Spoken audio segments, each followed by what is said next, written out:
योगदान देने की भरपूर योग्यता का प्रदर्शन करते हैं। इस शुभ अनुष्ठान को आगे बढ़ाया हमारे माननीय मुख्य अतिथि श्री मनोज सिन्हा जी ने।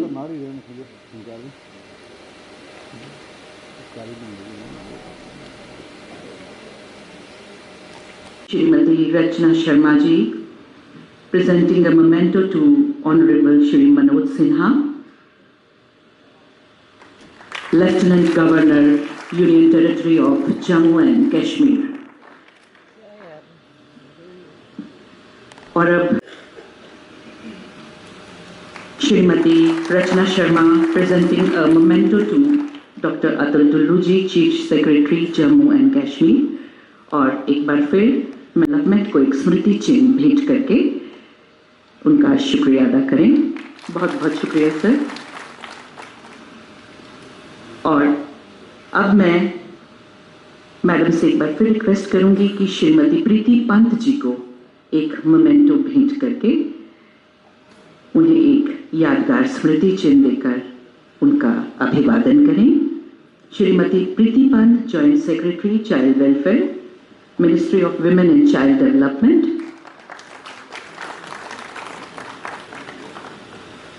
धन्यवाद। समाज की कल्पना की भी नहीं जा सकती। अगर मैं चाइल्ड राइट्स एंड प्रोटेक्शन के संबंध में जम्मू कश्मीर के 2019 के पहले वाले परिप्रेक्ष्य को देखता हूं तो दो बातें स्पष्ट रूप से कोई भी देख सकता है। पहला, विकास की जड़ों को इंस्टीट्यूशनल तथा गैर इंस्टीट्यूशनल दोनों व्यवस्थाओं से अलग थलग रखने की कोशिश हुई थी। दूसरा, चाइल्ड फ्रेंडली इकोसिस्टम बनाने की तरफ भी ध्यान नहीं दिया गया।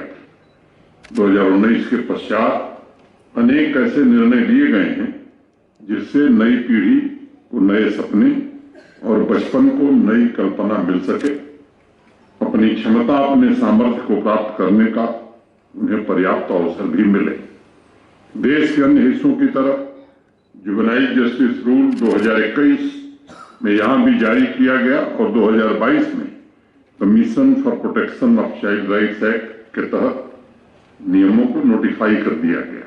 इसके अलावा जुवेनाइल जस्टिस बोर्ड का पुनर्गठन किया गया।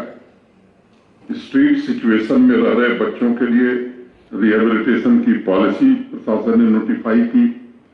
इन परिवर्तनों के द्वारा एक संवेदनशील प्रशासन के नाते जो उद्देश्य है ऐसी मैकेनिज्म बनाना जो भविष्य उन्मुख हो और बच्चों को सुविधा उपलब्ध करा सके, चाइल्ड डेवलपमेंट के लिए बेहतर खुशहाल इकोसिस्टम का निर्माण कर सके। आपको जानकर ये आश्चर्य होगा कि ऐसे 5 साल पहले जम्मू कश्मीर के बच्चों को अडॉप्शन का कोई मैकेनिज्म उपलब्ध ही नहीं था। इससे बड़ी समस्या मैं समझता हूं या दुर्भाग्यपूर्ण बात कुछ हो नहीं सकती, क्योंकि बचपन घर में ही पुष्पित पल्लवित हो सकता है। वो इंस्टीट्यूशन में बहुत मुश्किल से हो पाएगा। बच्चों का आत्मविश्वास घर के वातावरण में तीव्र और संतुलित तरीके से विकसित होता है। इसलिए इंस्टीट्यूशनल केयर मुझे लगता है कि अंतिम ऑप्शन होना चाहिए। सभी अधिकारी सभागार में उपस्थित इस 2 दिवसीय ट्रेनिंग प्रोग्राम में हिस्सा ले रहे सभी सम्मानित भाइयों बहनों, पुलिस विभाग के सभी प्रतिनिधि, देवियों, सज्जनों,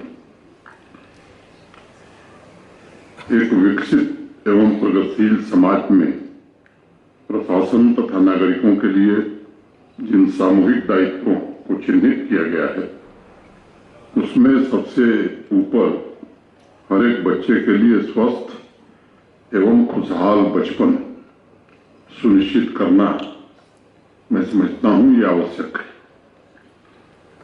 खासतौर से प्रशासन की जिम्मेदारी है कि बचपन को खिलने का अवसर मिले, बच्चों की क्षमता को निखरने का अवसर मिले तथा उनकी पसंद के अनुरूप हर एक क्षेत्र में आगे बढ़ने की सुविधा तथा साधन भी उपलब्ध हो। साथ ही समाज और प्रशासन के सभी अंगों की ये सामूहिक जिम्मेदारी भी है कि बचपन को स्वस्थ, सुरक्षित, खुशहाल बनाने के लिए एक ऐसा इकोसिस्टम मिलकर के डेवलप किया जाए जो पूरी तरह से उनकी आवश्यकताओं के प्रति संवेदनशील हो। इसलिए भारत सरकार और जम्मू कश्मीर प्रशासन द्वारा मिलकर इस 2 दिवसीय ट्रेनिंग कार्यक्रम का आयोजन किया गया है। मैं आभारी हूं भारत सरकार के अधिकारियों का। मंशा यही है कि समाज एवं प्रशासन के सभी स्टेक होल्डर्स, विशेष रूप से जो हमारे फील्ड ऑफिसर्स हैं, जनप्रतिनिधि संयोग से अभी हमारे पास नहीं है, जल्द ही आ जाएंगे, चाहे वो पंचायतों के प्रतिनिधि हों, चाहे अर्बन लोकल बॉडीज के प्रतिनिधि हों। चुनाव के बाद उनका भी समावेशन होगा। इनकी कैपेसिटी बिल्डिंग कैसे की जाए, उन्हें एम्पावर कैसे किया जाए ताकि वो स्वतंत्र रूप से इस अभियान में अपनी पूरी क्षमता का योगदान दे सके, अवेयरनेस कैंप का संचालन कर सकें, संवेदनशीलता के साथ बच्चों की आवश्यकताओं को समझते हुए अपने दायित्वों का ठीक से निर्वहन कर सकें। माननीय प्रधानमंत्री जी के नेतृत्व में जम्मू कश्मीर ने पिछले कुछ वर्षों में चाइल्ड राइट्स एंड प्रोटेक्शन के संवेदनशील विषय पर अनेक नए इनिशिएटिव्स लिए हैं।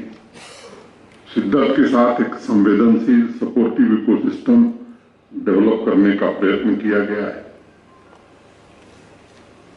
पिछले वर्ष कश्मीर संभाग में मिशन वात्सल्य के अंतर्गत चाइल्ड राइट्स एंड प्रोटेक्शन पर ट्रेनिंग कार्यक्रम का आयोजन किया गया था और आज फिर से जम्मू संभाग में चाइल्ड राइट्स, जुवेनाइल जस्टिस से संबंधित सभी स्टेक होल्डर्स को इस अभियान से जोड़ने का प्रयत्न किया जा रहा है। अगर मैं जम्मू कश्मीर के परिप्रेक्ष्य में इस विषय को देखता हूं तो 5 वर्षों पूर्व में और 5 वर्षों के बाद में परिस्थितियां पूरी तरह से बदल गई। 5 वर्ष पूर्व हालात ये थे कि देश की संसद जो कानून बनाती थी वो जम्मू कश्मीर में लागू नहीं हो पाते। इसमें खासतौर से इस मंत्रालय में इसके कारण काफी नुकसान हुआ है यहां लोगों को। आप सब इस बात से वाकिफ हैं कि कुछ लोगों ने मिलकर के नई पीढ़ी के भविष्य को तबाह करने का एक सुनियोजित प्रयत्न किया था और ये सच है कि लाखों बचपन, लाखों प्रतिभाओं को खिलने का अवसर नहीं मिलता था। इसके कारण मैं मानता हूं कि किसी भी समाज, किसी भी राज्य के विकास का मजबूत आधार नई पीढ़ी ही होती है। नई पीढ़ी की ऊर्जा के बगैर विकसित समाज की कल्पना की भी नहीं जा सकती। इसकी हम सबको मिलकर के चिंता करनी चाहिए। हमें इस संकल्प को भी याद रखना चाहिए कि आवश्यकता है कि बच्चों का प्रोटेक्शन, उनका डेवलपमेंट और मुख्य धारा से उन्हें जोड़कर ही भारत का भविष्य हम सुरक्षित कर पाएंगे। हमारा लक्ष्य भी यही होना चाहिए कि एक भी बच्चा स्ट्रीट सिचुएशन में न रहे, हर एक किशोर अपनी क्षमता से उसे पर्याप्त अवसर मिले, नन्हे बालक को एक घर और भविष्य उन्मुख वातावरण मिले।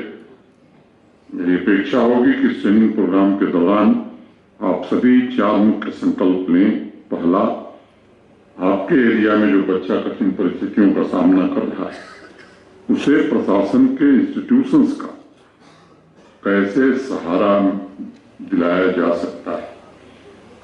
अपनी नैतिक जिम्मेदारी समझकर और हम इसे पूरा करेंगे तो निश्चित रूप से सफलता हमें मिलेगी। दूसरा, मिशन वात्सल्य के तहत बच्चों के होलिस्टिक डेवलपमेंट के लिए किए जा रहे प्रयासों में अभी पंचायतें नहीं है, कुछ दिनों में आ जाएंगी, उनकी भूमिका कैसे हम अधिक से अधिक बढ़ा सकते हैं। उनकी अनुपस्थिति में हम ये देख सकते हैं कि उस पंचायत के कौन से ऐसे लोग हैं जिनकी इन कामों में रुचि है। हर पंचायत में यूथ क्लब बने हुए हैं।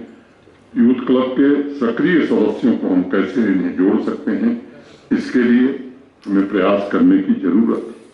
और तीसरा, जैसा भी संयुक्त सचिव महोदया बता रही थी, कोविड के दौरान जिन बच्चों ने अपने माता पिता को खोया है, मैं समझता हूं कि उनके प्रति जिम्मेदारी सरकार प्रशासन की तो पूरे समाज की है। आप खुद समझ सकते हैं कि माता पिता के स्नेह की कमी पूरा करना यह असंभव है, नामुमकिन है, लेकिन सभी स्टेक होल्डर्स के सेवा और त्याग द्वारा उन बच्चों को क्या हम महसूस करा सकते हैं कि उनके माता पिता की कमी दूर करने में हम भी सहायक हैं। उनके बेहतर भविष्य को निर्मित करने में पूरा समाज एकजुट है। वर्तमान में असुरक्षित बच्चों को शिक्षा और न्यूट्रिशन के लिए हर महीने 4000 रुपए की आर्थिक सहायता दी जा रही। मिशन वात्सल्य के तहत चाइल्ड केयर इंस्टीट्यूशंस को हर बच्चे की देखभाल के लिए 3000 रुपए प्रतिमाह दिए जा रहे। मुझे विश्वास है कि फाइनेंशियल सपोर्ट के साथ साथ सभी स्टेक होल्डर्स का नैतिक सहयोग हर बच्चे के मन में जीवन के सही मूल्य, चरित्र तथा राष्ट्रीयता की भावना स्थापित करेगा। जम्मू कश्मीर की एक कठिनाई भी है। जिन लोगों ने लंबे समय तक जम्मू कश्मीर को इन सब अधिकारों से वंचित रखा, वे लोग जिन्होंने आतंकवाद को यहां हवा दी, आतंकवाद की जड़ों को गहरा करने का काम किया है, उनकी ओर से भी कोशिश है कि पुनः ऐसे बच्चों को और कई बच्चियों को ऐसे कामों में शामिल करने की कोशिश हो रही ताकि प्रशासन उन पर कार्रवाई न कर सके। पुलिस के जो अधिकारी हैं उनसे मेरा आग्रह होगा कि इसमें बड़ी फाइन लाइन है और इसमें आपको सदैव सजग रहने की जरूरत है, क्योंकि कोई निरपराध बच्चा अगर इसमें फंसेगा तो मुझे लगता है कि वो हमारे लिए बहुत ही खतरनाक होगा। बार बार एक बात हम कहते हैं कि बेगुनाह को छेड़ो मत और गुनाहगार को छोड़ो मत। ये जम्मू कश्मीर प्रशासन की नीति है। हमें इसी नीति पर आगे बढ़ने की आवश्यकता है। यह 2 दिवसीय वर्कशॉप इन सभी लक्ष्यों की प्राप्ति में निश्चित रूप से सहयोग करेगी। मैं ऐसी कामना करता हूं। फिर से एक बार भारत सरकार के अधिकारियों का आभारी हूं और आप सबको हृदय से धन्यवाद देते हुए अपनी बात में ही पूरी करता हूं। धन्यवाद। जय हिंद। धन्यवाद श्रीमान महोदय। और अब